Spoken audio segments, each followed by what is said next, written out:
Hello, Brittany. Welcome in. Happy Tuesday.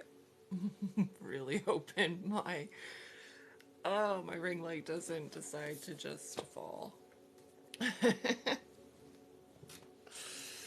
Oh Lord. Good morning, good morning. Yay! Finished yoga. Welcome in, guys. Welcome in. Happy Tuesday. If you're not familiar with my morning lives, we do morning motivation. We are talking badass habits. You woke up late today. Oh no. So we discuss. I'll be reading parts of chapter 1 today. Yesterday we just went through the introduction, and it was determined that not determined, but it was suggested that you guys kind of look at your habits and which ones you want to create differently, right?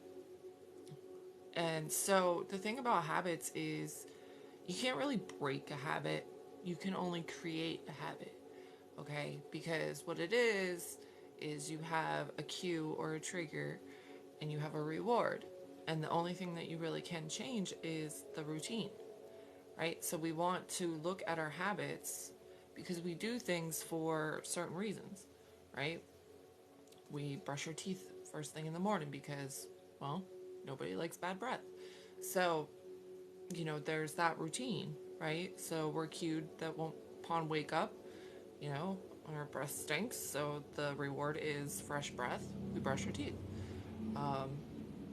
Maybe you are a yoga person like Brittany. The cue is it's morning. She is feeling probably a little sluggish. The reward is feeling refreshed, feeling, maybe empowered. So she does yoga. Where before, she may have, down 3 cups of coffee to get that. So that's what we're discussing here. And, we're learning from Jen Sincero. She is the author of the Badass series. So you're a badass, you're a badass at making money, you're a badass every day, and now badass habits. So we're looking at her approach on this, and seeing what she talks about. I am going to try to put my phone on do not disturb without my ring light falling. There. There we go. Stay in my chair for 2 hours drinking coffee. Exactly. So, and it's the one thing about habits as well. We want to take it. We want to take our time, right? We don't want to just jump into and try to revamp our whole day, right? Because if you try to do too much at once, you're going to get overwhelmed and some things won't stick. And then the next thing you know, you're just like, I'm just going to go back to the way I was. So we want to make sure that we are doing things to make these habits stick. So, like doing a yoga routine in the morning, maybe you start off with 5 minutes. My biggest thing right now is I'm doing meditations in the morning. I'm doing anywhere from 10 to 25 minutes, depending on how I'm feeling. Right now, my sweet spot is about 15 minutes. So, we're looking and we're trying to develop better habits in order to create a better life, right? We have to decide what that person is that we are aspiring to be and what do they do. Good morning, Monica. How are you, sweetheart? So that's ultimately what we're doing. We are determining what our, you know, higher self or that version of ourself that we're aspiring to be and what do they do. Now here's an interesting thing that you can do to find out. You can do a meditation and meet your higher self. And you can ask these questions, right? You can imagine this. You don't have to go in like full on meditation do this. You can literally imagine sitting down with yourself who may be 2, 3 years older than you, 5 years older than you, 10 years older than you, and interview them. Who are they? What do they look like? How do they dress? What are the habits that they have that you don't? How did they get to those habits? You can do this on your own too, right? You don't need to guess. You can have this conversation with yourself. You can imagine that version of yourself and sitting down with them and interviewing them and and getting to know them better. Get to know what they do that is different from who you are today. Right? There could be a version of you that owns a multi-million-dollar company. Maybe. Sky's the limit. So that's why your homework yesterday, or the homework yesterday, was to look at the habits that you have right now that you may want to change. Or what's the habits that you really do like, right? Ones that you are maybe have already created or on your way of creating. I am so afraid to move this ring light. I need to go get my other one. So, with that, I am excited to get into chapter 1 today. I totally forgot to upload yesterday's video to YouTube. I will be moving those back onto YouTube as well after, and so that way anybody who may not be able to, join us at 9 a.m. can still catch the live on a replay. So that will be coming back as well. I just want to make a few announcements before I get into, all of our craziness that is this live. So for those who don't know, I do have a Learn to Read Tarot course that will be being released within the next week or two, along with a tarot journal, and that will be available on Amazon. I'm not sure where the course will be. Hopefully my website will be up and running and you'll be able to purchase it right there too. I have some other things happening in the background. Brittany and I and April and Lindsay, I know Lindsay's really busy right now, but we'll be getting this month's classes out. I think the manifestation class is probably going to be, let's see, this week is the 6th, 13th, probably the 21st. Yes, of course. You are correct, Brittany. It will be up and running. It already is. It's already up and running. So I'm thinking the next manifestation course is going to be the 21st of May. And then Brittany will have her baking class available as well. And I need to speak with April. And we may adjust accordingly depending on April's schedule. So that will be coming. Also, the 20th, I believe, Saturday the 20th for sure will be my donation live. So you can donate anything you like for a reading. I'll be on live most of the day, and all proceeds will be going towards my daughter's college education, which she will start in August. We do have a goal of $10,000 to raise by August before she gets into school. So we're really pushing hard for that. What else? What else do we have going on? Brittany, when Brittany is on live doing any type of readings, whether it's with me or by herself or with Lindsay, know that 50% of her proceeds is going for her child to go into day camp during the summer. And that is huge because she homeschools her son. So we want to make sure that we are supporting them as well. I think that's all. I feel like I have so much to talk about. And there's more coming. Because there's so much going on in the background as well. You're welcome, Brittany. All right. So with that, well, hello, Rory. I am going to get started with today's chapter. Yes, it is.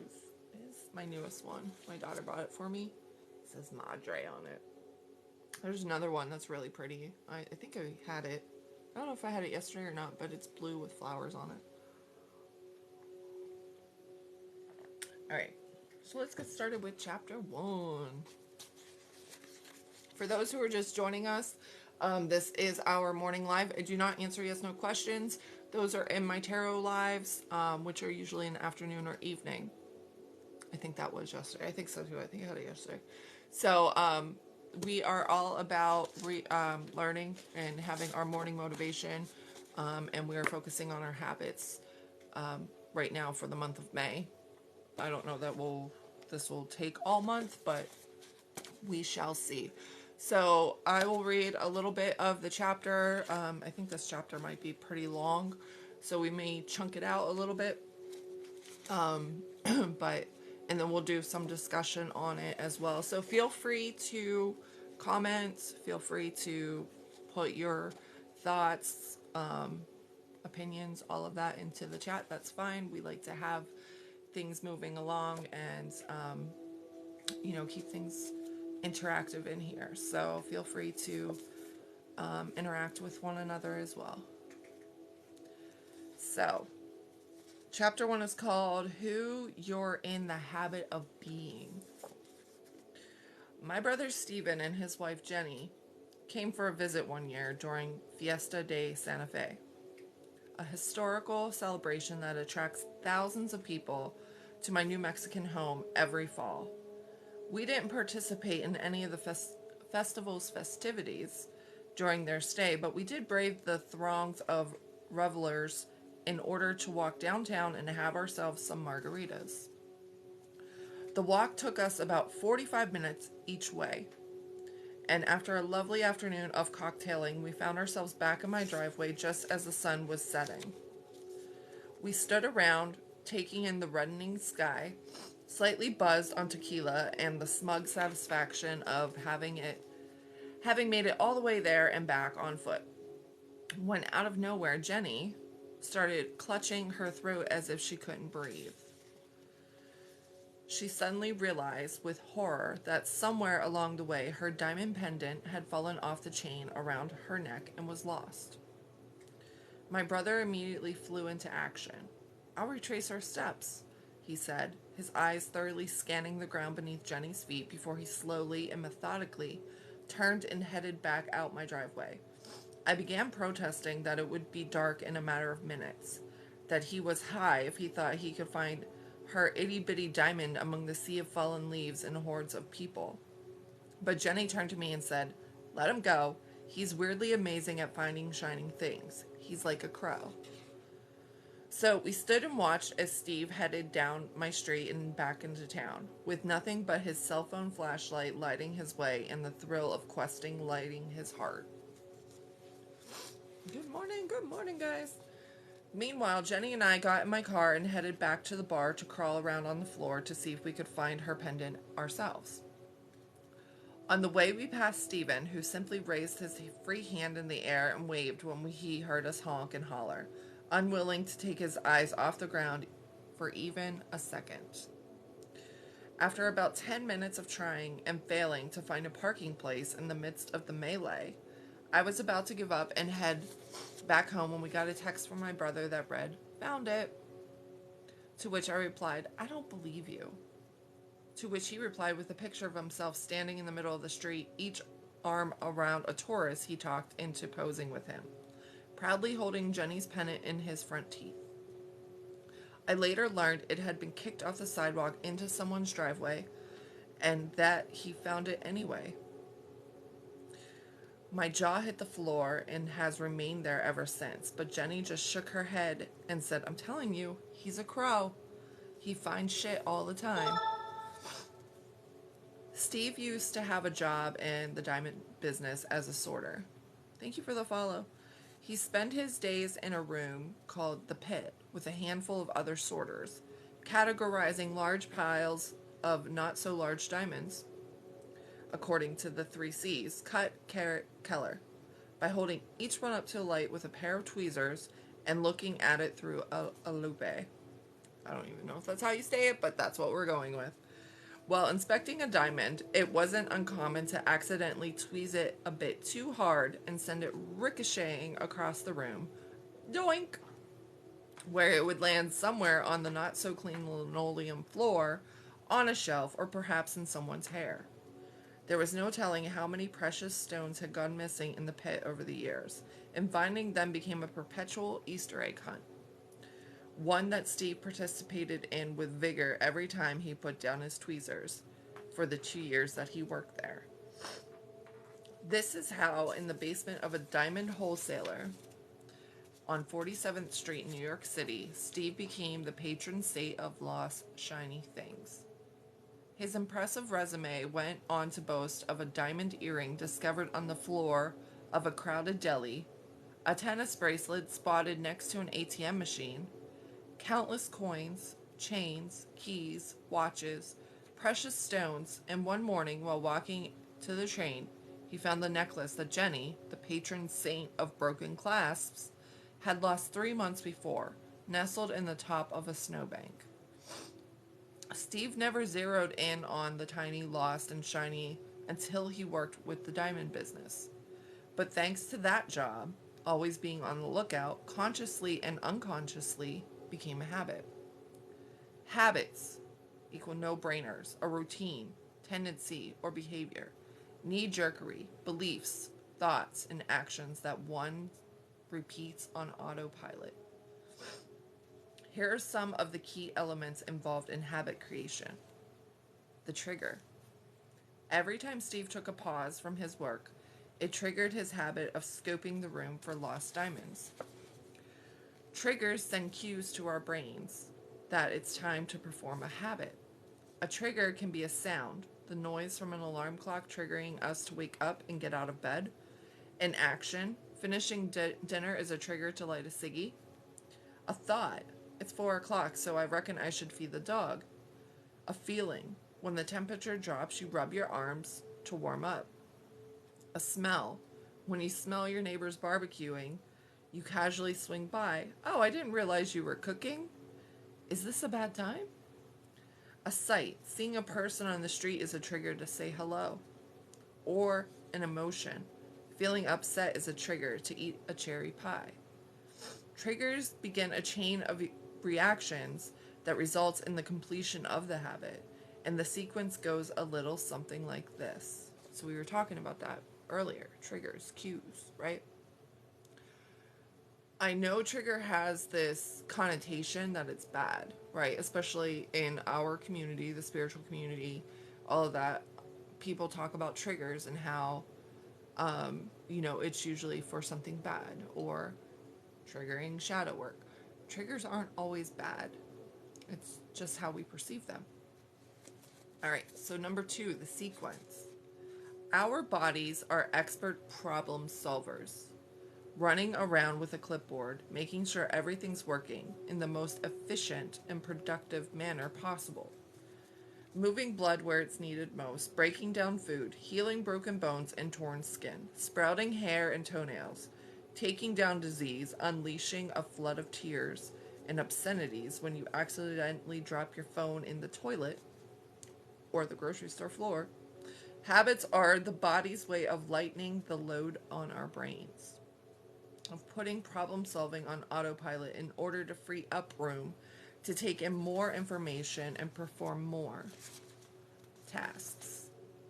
Habits work in a sequence of sorts that start with the trigger, getting in the car, which signals a need, I don't want to die, which then leads to a habit of response, putting on a seatbelt, which leads to the reward, I feel snugly and safe. Here are some more examples.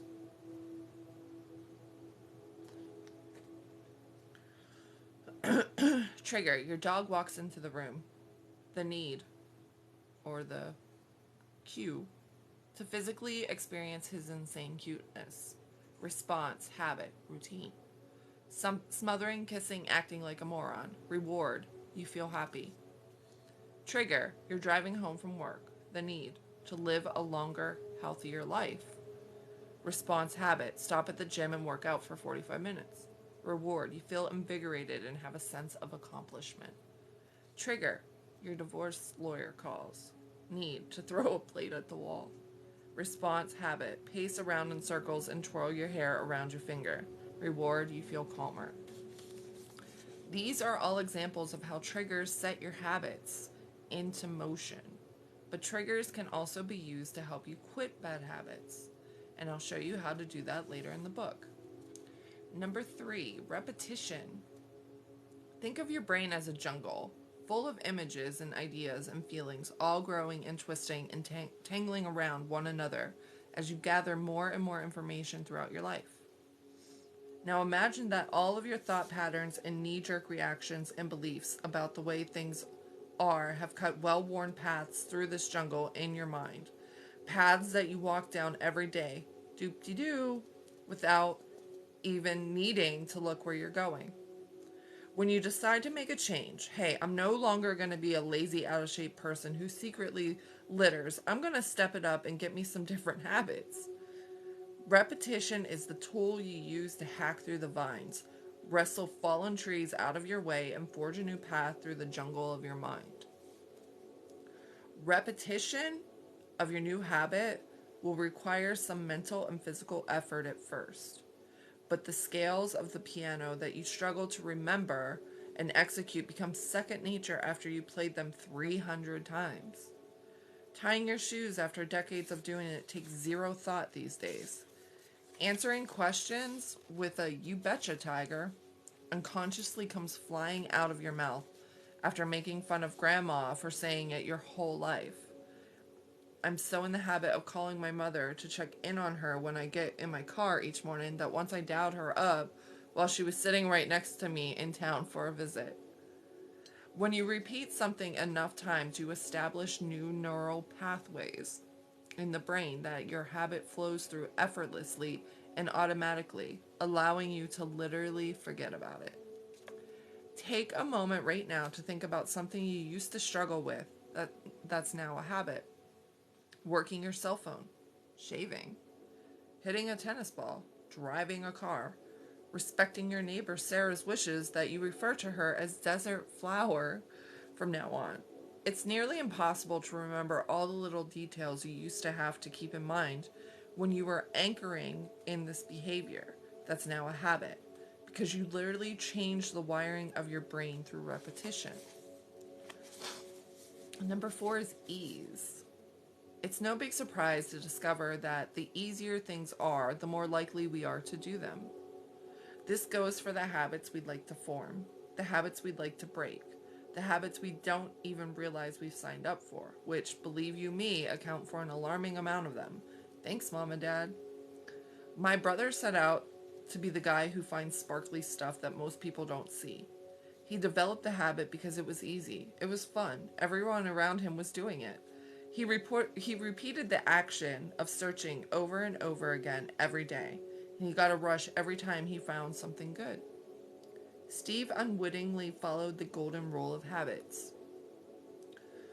The easier you make it to put them on repeat, and the harder you make repeating the habits you want to lose, the more success you'll have. This is why scheduling new habits first thing in the morning often gets you the best results. It's easier to do things before the distractions of the day worm their way into your progress. This is also why who and what you surround yourself with is so crucial. It's easier to quit drinking soda if you surround yourself with people who don't drink it.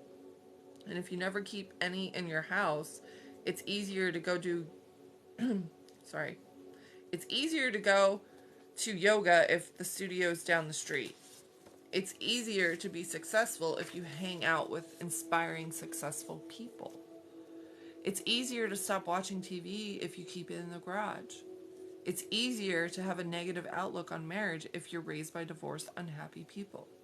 It's easier to accept fish as breakfast food if you live in Japan.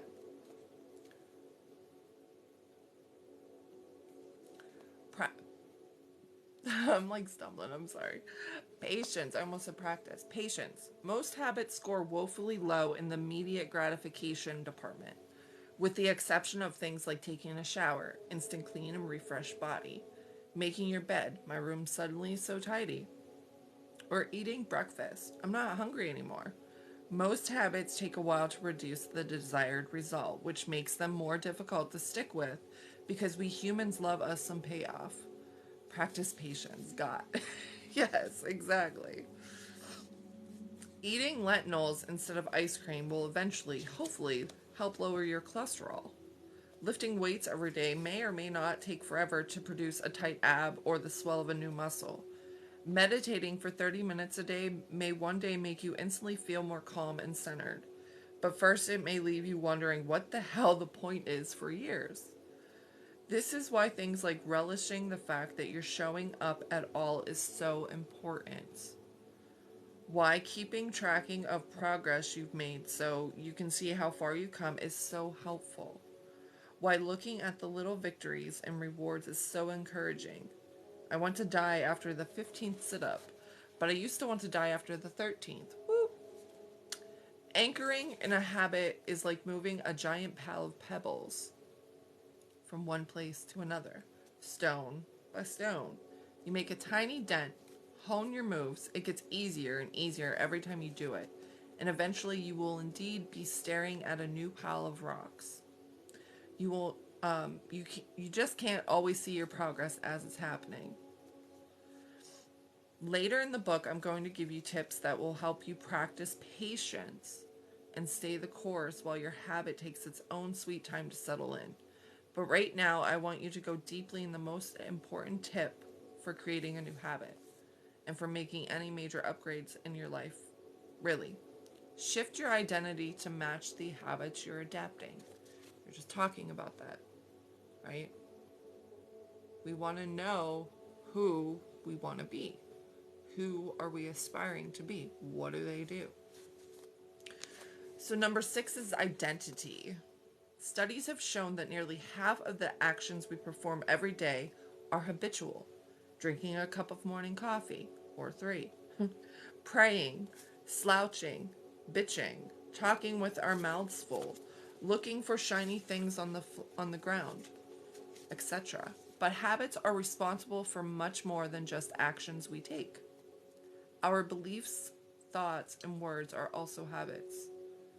Habits that inform the ways we perceive the world around us, mold our identities, and yes, take the actions we take.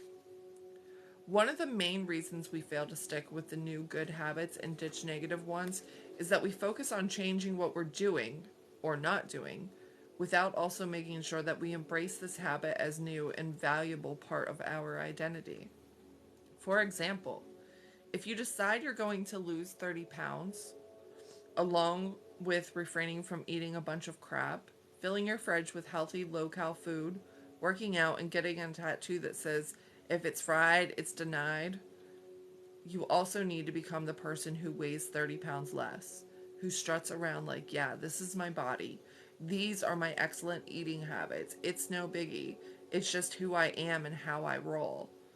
If you're identifying instead as a heavier version of yourself who somehow miraculously dropped 30 pounds, you'll most likely put the weight back on because you're still identifying as someone who has a weight issue. It's why people who win the lottery almost always wind up broke again. They still identify as broke. Hi, Emma. How are you, sweetheart?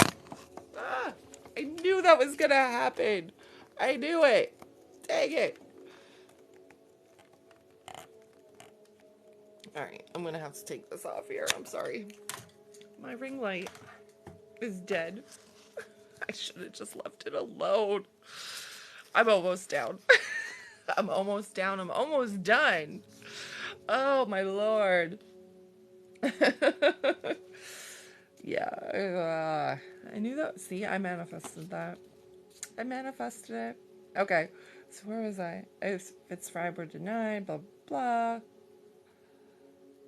Okay. They still identify as being broke. So the people who win the lottery, that's why they lose it, right? So,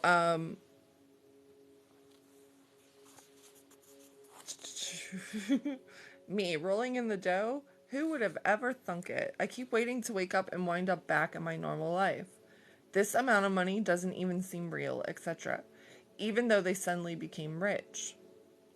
In Alcoholics Anonymous, along with laying off the booze, refraining from hanging out in bars and calling your sponsor whenever you feel yourself slipping, you're also asked to anchor in your identity every time you speak at a meeting. Hi, I'm Janice, and I'm an alcoholic. By owning the fact that you're an addict and hence cannot and will not touch a drop of alcohol, you're much more likely to successfully dump your drinking habit than if you identify yourself this way. Hi, I'm Janice, and even though I wake up hungover and unsure of where I am on a regular basis, I can handle the random cocktail here and there, no problemo. By shifting your identity to align with your habits, you're working to adopt and prepare yourself to live in a totally new reality by erasing the inner struggle of I'm doing X, but I'm actually an imposter. So it probably won't last because it's not really who I am. Right? Janice. Quartz Dreams Design. She's amazing. I love her stuff. Oh, I guess I'm not close to being done. I was just close to being done on that part. But anyways, now I think I've talked about this before. When we talk about identity, I've always kind of struggled with when it comes to like Alcoholics Anonymous, Narcotics Anonymous, Gambling Anonymous, because I feel like and I'm not dissing them by any means, but in the way that I teach manifestation, I feel as if it is a way that they're staying stuck in that identity. I feel instead, whether they say I am now, I don't want to say like a recovering alcoholic. It would be almost like I'm free of that. But, I didn't make the program. But, hey, Erica. Oh, that's not Erica. It's Lou. Oh my Lord. It's early. My brain doesn't want to function, apparently. I thought that was Erica.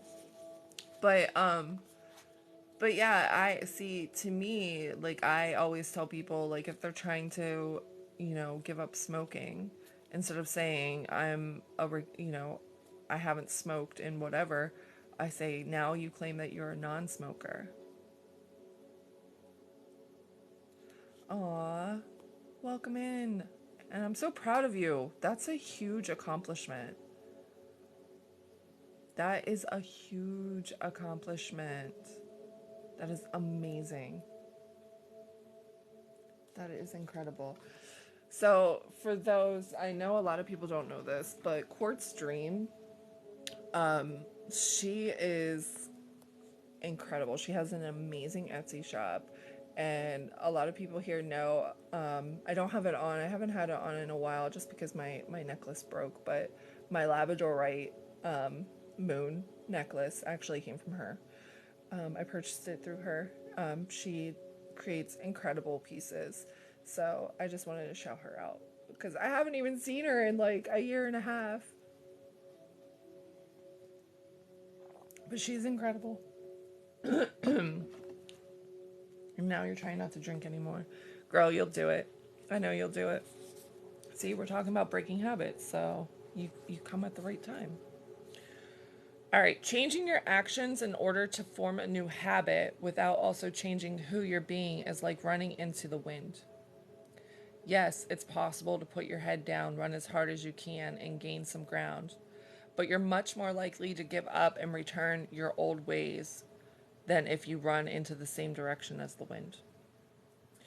Getting a handle on how you perceive yourself and the world around you is critical because of a certain driving force that all but most likely highly evolved humans fall prey on a daily basis.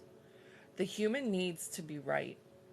There are few things that make the human heart sing more than getting every answer right on a test, than discovering that I, and not my friend, who kept me waiting for an hour, wrote down the correct time to meet, then correctly guessing that Jill and Rob would be pregnant within the year, then having your chosen candidate sweep the election, then knowing Nirvana was cool before everyone else figured it out. We literally kill one another because we righteously believe this land is my land, not your land. That you should govern, worship, and love, appear, and generally just behave the way that I deem is the correct way. We're so in love with being right, we even gather in groups and swap stories out of the proudest, most righteous moments. I told Sheila that if she stands up in the canoe, she's going to fall in. So what does she do? She stands up in the canoe, and what happens?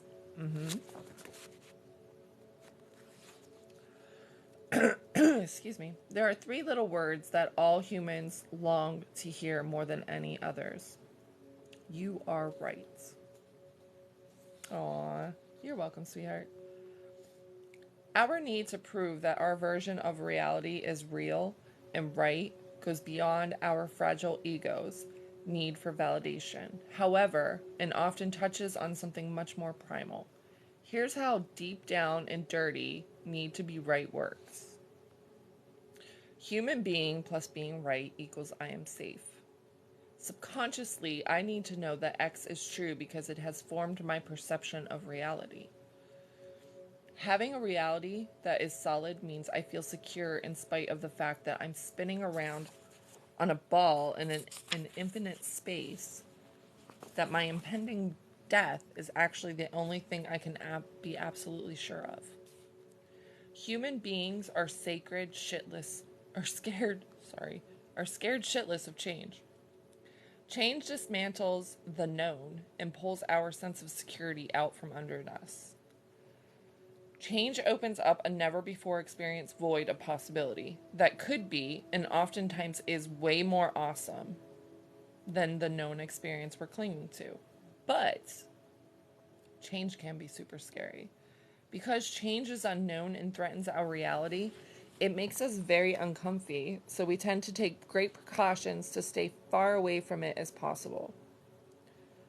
Even the most daredevilly among us have their limits, although they may not easily admit it. If you're a person who prides yourself on being a great adventurer, who's up for anything, who claims to embrace change, I freaking spoon change to sleep every night, okay?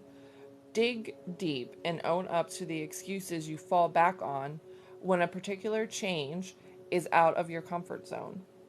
Also realize that there could be changes you've never even considered that could totally blindside you. Losing all your money, having your house float away in a flood, finding out that your mom is a serial killer. There ain't no shame in being human, and owning your fears is essential if you want to move through them. Human beings would often rather adapt to the fun-free familiar instead of risking the unknown.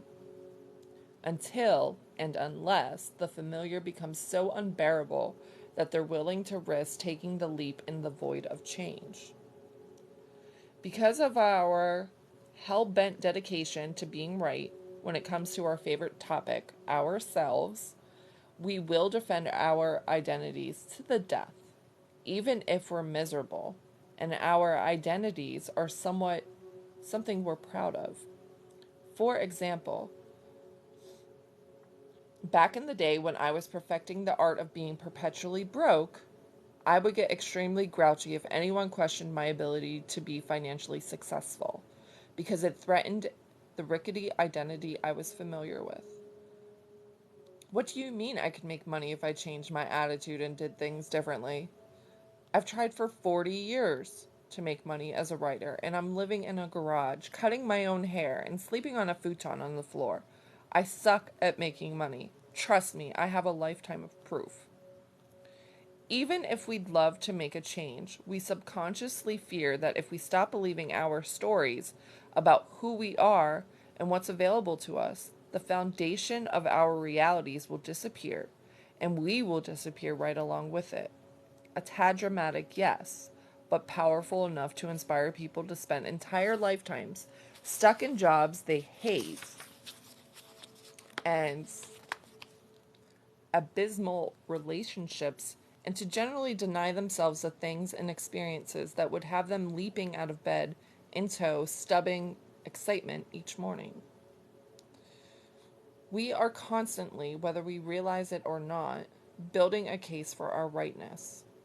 When I was broke and living in the garage, I was always on the lookout for proof that I couldn't make money. I spat on the ground about all the evil things people did to make and keep their money so I could prove that the quest for riches was immoral, as opposed to acknowledging all the beautiful things people did for and with money.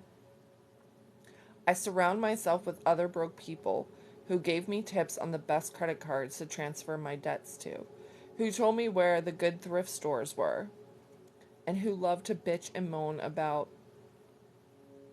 how expensive everything was too, as opposed to people who would kick my ass to up my game.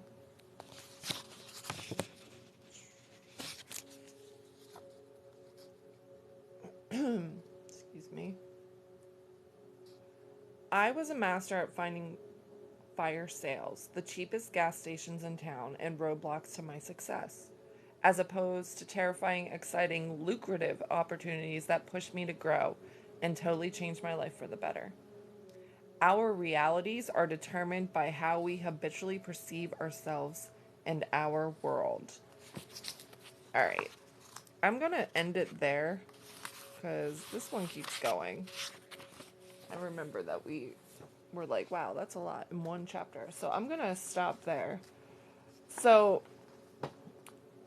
I feel like a lot of what she's talking about in this chapter, especially this, she's showing us exactly why habits, if you look at some of our habits, they're fear instilled.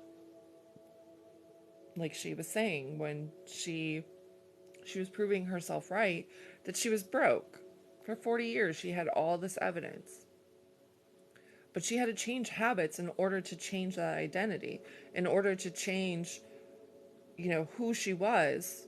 She knew the version she wanted to be, but she was afraid, right? Because she had, so many attempts to change these habits before, but she was never consistent. And if you read any of her other books, she kind of goes through this and she talks about why. But it all comes down to those habits. I felt called out with the fire sales comment. Yes. Yeah. Well, yeah. I mean, and there's nothing wrong with finding deals. There's nothing wrong with that. Right? But the way that she talks about it, and if you've read the previous books or been with us while we read them, she talks about it because that's how she survived. She felt that that was the only way she could afford things, right? Instead of just being a person who gets great deals, she was a person who sought out deals in order to survive. So there is a difference, right? Because there are times, and Brittany, I know you can attest to this, where you literally are pinching your pennies, right? Just to create, be able to afford dinner for your family. There are days where that may have happened, but it's important not to get stuck in that and not to look at it like, oh, I had just enough to, buy the food in order to nourish my family. No, we're not looking at it that way. We're looking at it as I provided a nourishing meal for my family. I don't care if you had to pick up pennies off the ground in order to have enough. You provided that. So that's where the difference is. You need to get the $5 pizza because it's the only way to feed everyone. Exactly. Yeah. Yeah, you've been there. I've been there. I mean, I know some people haven't, right? But it's the perception of it, right? It's kind of like what we talk about with this whole lucky girl syndrome that's going around, where people are sitting there saying, I'm a lucky girl, I'm a lucky girl, I'm the luckiest girl in the world, but nothing's happening because they're not seeing how they're lucky. They're not reiterating it in their brain, right? They're not saying like, oh, my third cup of coffee this morning tastes amazing. I am so lucky, right? Because honestly, you are, right? You are lucky. There are people who can't even afford one cup of coffee. Whether you make it at home or you buy it on the street, it doesn't matter, right? You're still lucky. You're still lucky that you get to experience this cup of coffee. Instead, well, my son was super happy because he had pepperoni pizza. Oh, yeah, exactly.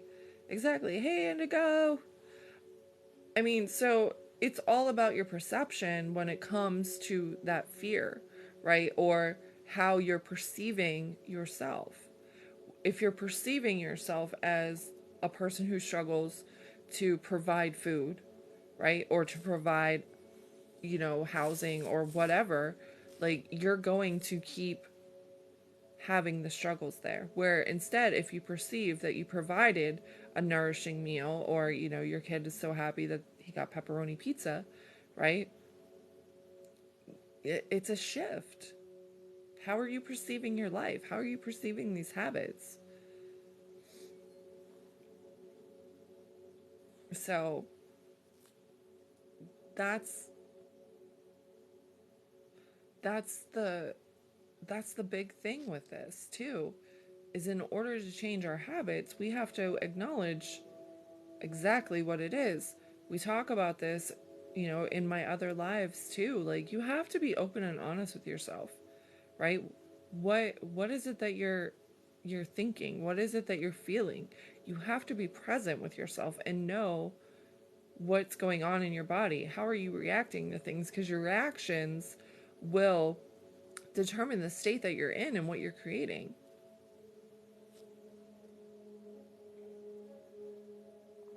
So, if you're trying to, perhaps be promoted at a job, right? Maybe you're trying to get a better position at your workplace. But constantly you're like, I'm never going to get ahead. Like, nobody sees my qualities.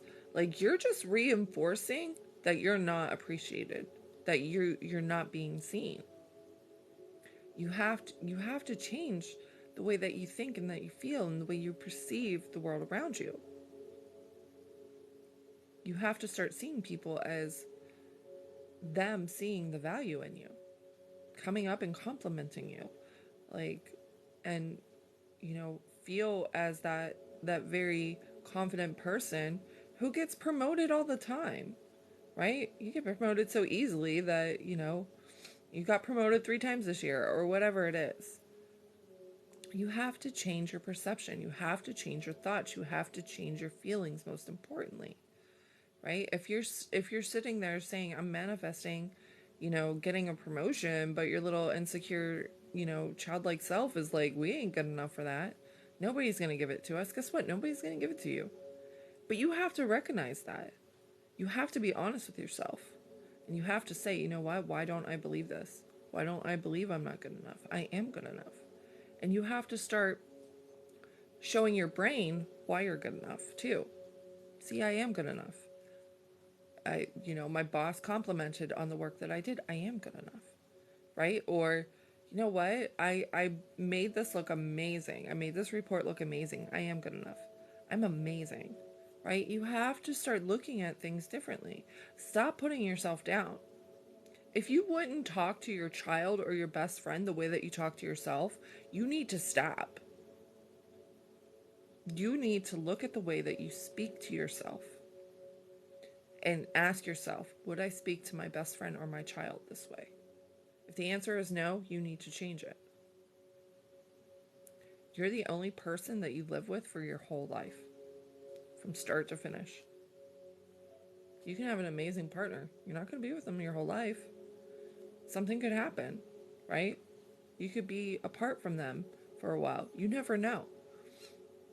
Treat yourself accordingly, right? Enjoy yourself. Love yourself, right? Because you're the only person you have throughout this whole life. Start to finish. It's just you. Me, myself, and I. I know that sounds like people feel like that's a selfish way to look at things, but it's not. Like, there are ways to be selfish, don't get me wrong. But you have to treat yourself properly. You have to treat yourself as you want to be treated by others. And the moment you do that, you're not going to stand the mistreatment you've gotten in the past. Put your mask on before putting on the child's. Yes, you hear it every time you get on an airplane. Put your mask on first before you help anybody else. You have to put your mask on. You have to treat yourself accordingly first. You want others to treat you right, treat yourself right. And those who won't treat you right, you won't stand for. You won't keep them in your life, whether they're family, friends, or whatever. Right? Toxic is toxic. And if it doesn't align with you, it doesn't align with you. You don't have to feel bad about it. You don't. Exactly. Nobody is going to be able to take care of you better than yourself. Exactly. So you have to really have to look at the way that you are talking to yourself, the way that you're, what are you doing? Right? What are you doing to really put you in that space to become the person that you want to be? Yeah, you can read your own thoughts. Others can't. But what are you doing? What are the habits that you're doing? Who do you want to be? What are the habits that you're doing now that may be keeping you from being that person? Because it's easy. It's easy to change a habit. It's easy to do whatever it is that you want to do. People will sit here and say, but it's so hard. Yeah, you know what? It's hard. It's hard. Like, oh, it's so hard to lose weight. Yeah, it's hard to keep it on too. Right? Choose your hard. It's hard to save money. And it's hard being broke. Choose your hard. Right? You get to choose. Because no matter what, there are difficult things, right? There are difficult things. Losing weight. Yeah, it may be a little difficult. Changing the eating habits may be a little hard. But you know what is hard too? Having to go to the doctor all the time because you don't feel well, right? Or taking medication for the rest of your life. And I'm not trying to down anybody. This is just an example. It's the same thing. Choose your hard. Right? Do you want to be successful, or do you want to keep struggling to make ends meet? Choose your hard. Get to work, right? Whether you go find a job or you build the business that you've been dying to build for years. Choose your hard. You have to choose the habits that are going to create the person that you want to be. So, again, interview that person you want to be. Interview that 5-year-old version, that 5-year older version of yourself. How did they get there? What habits did they create? What do they do every day? Like, what does their life look like? How do they dress? How do they talk? How do they, you know, what habit, like, those are the things you want to interview that older version of yourself that you're trying to become. Right? And change those habits. And of course, we're going to keep getting into this, right? We're going to continue this. I'm going to be doing this Monday through Friday, from 9 to 10 a.m. Eastern time. So, but, don't be afraid.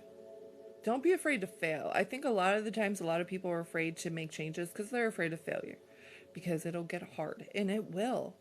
There's going to be days where you're going to be tested, right? So if you're changing the morning habit, you want to start a yoga routine, or you want to start a meditating routine. And this hits me almost every day. And I laugh at it every morning because my alarm goes off and I lay there and I'm like, I don't want to get out of bed. It is so comfortable. Like, why would I want to get out of bed? So, but I still have to get out of bed. I have to take my kids to school. I have to do all the mom things. And I tell myself, when I get out of bed, it's okay. When you get back from taking the kids to school, you can always go back to bed.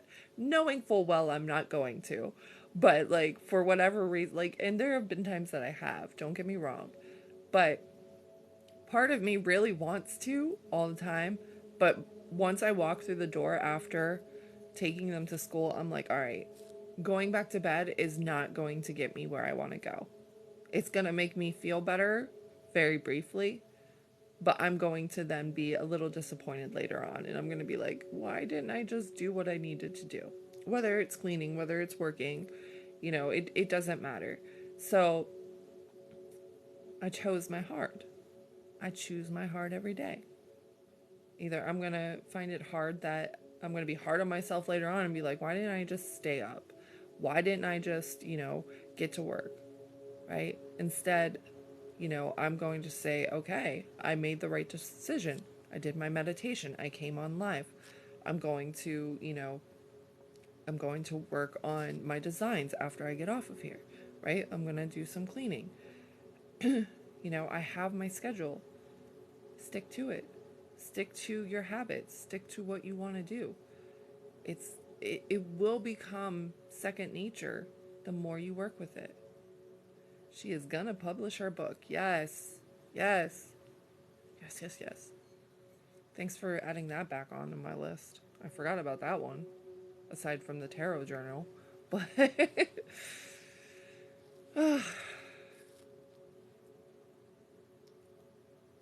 yes, I'm so glad you joined us, honey. Call outs, right?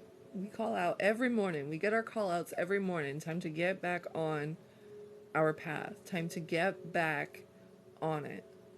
We're here to help. If you need support, you come in here and say, guys, I'm having a rough day. Like, I don't want to do this. Like, yes, you're gonna do it. You're gonna get it back. Everything is already better. You've already made the decision, right? It's already yours. Right? Again, what's different between the version you are right now and the version that has everything that she wants? Where can you change even just little? You can do it. You can do it. Morning call out motivation. That's right. Yeah, we are here. We are here to help. We are here to support. We are, you know, anytime you can come in and you can even just say that like today is a rough day. I just want to get out of this funk. And we'll get you there. We'll help you. You are so welcome, sweetheart. So welcome. We all have those times in our lives. And the biggest thing to remember is to never give up. And I'm going to just share this little briefly with you. I know she's not going to mind, but Brittany, what, 6 months ago, 7 months, 6, 7 months ago, was homeless. She was homeless. She was living out of her car. And now and for the past, since February, January, February, she's had her husband and her son. They have a beautiful apartment, townhouse now. And, this was something that she worked towards. She manifested and she accepted as her truth, right? And she moved towards it. Yeah, February. So, you know, there were many different things that she had to put into place in order to get there, but she did them because she held true to what she wanted. And she fought and she did everything that she needed to do to make it happen. So anything is possible, right? If you truly believe and you truly work towards it, anything is possible. And I mean, she moved to a totally different place, a new town, everything. And like, she moved away from family. It would. She did it though. She did it because she didn't give up. And trust me, I know I speak to Brittany a lot. Um, there were many days that she could have been like, my life sucks. I don't want to do this. Like, why did this happen? And, yeah, she may have had a couple days like that, but at the end of the day, it was okay. What do you want? What is it that you want? How can we get there? What can you do today to step towards that? She's incredible. She really is. Of all the people that I have worked with personally, Anytime Brittany has reached out to me and I have given her suggestions, she has ran with it. And she has created things faster than most people can believe. And that's it, it's having that faith and having that trust and knowing, number one, knowing what it is that you want. She knew she wanted a home of their own. That's what she said. We were finally in a home of our own. And, she worked towards that. Not a lot of people would have made it happen that fast. And that just goes to show you that anything is possible. I asked for advice because I truly wanted and needed a different perspective. Yes, exactly. And that's the thing. When you ask for advice and looking for a different perspective, it's because we know we don't know everything. Yeah, exactly.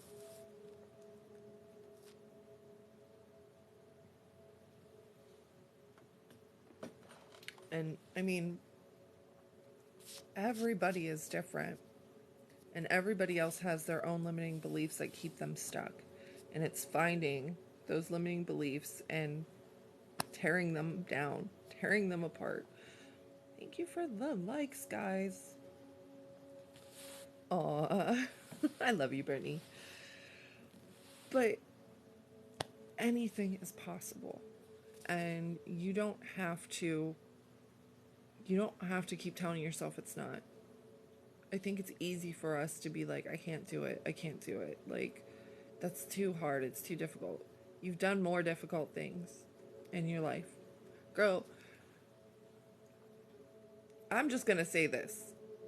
I know from watching others overcoming opiates, just overcoming them is something most people can't do. Morning motivation cry outs, right? So, my husband is a recovering opiate addict too. And he said that was the hardest thing he's ever had to do in his life. He made it look easy. I know it wasn't easy, but he made it look easy. I mean, trust me, there was struggle, but in the grand scheme of things, he made it look easy. Yeah, not a lot of people can do that. So, anytime you start doubting yourself, I want you to remind yourself, I've already done a hard thing that most people can't, right? If that helps you. Yeah, the strength that it takes to overcome any addiction is incredible. So, anytime that you're struggling and you're wondering if you can do it, you absolutely can. You've already done something that is more difficult than most people can even begin to understand.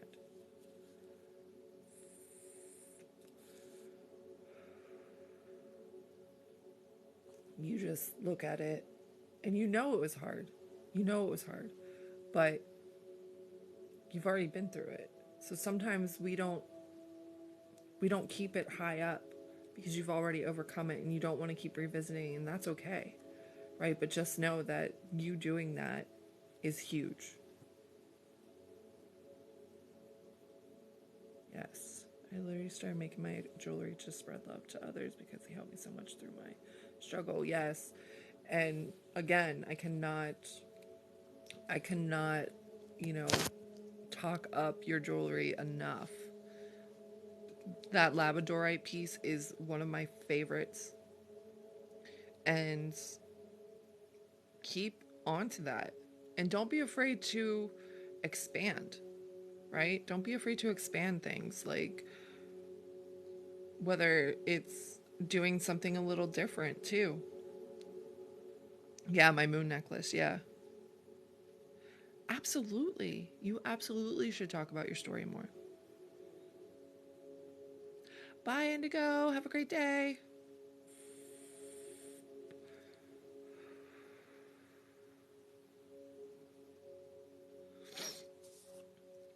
Yeah. I mean, the more you talk about your story, it you make a connection. Because you're more than just the face of your company. You become human. You become relatable, right? Yeah, absolutely. You definitely will inspire more people, right? It might just be one person for a little bit, but that you know that makes a difference, right? And the next thing you know, they talk, and then they talk, and then they talk. Like, spread your awareness, spread who you are, talk about what you've experienced. Because there are people out there who need that hope, who need what you have. Don't ever forget that. Because there are people who are struggling trying to overcome this. And if they can see what you've done and seen that you have started over and that you've created something that you enjoy, that gives them hope enough to keep pushing.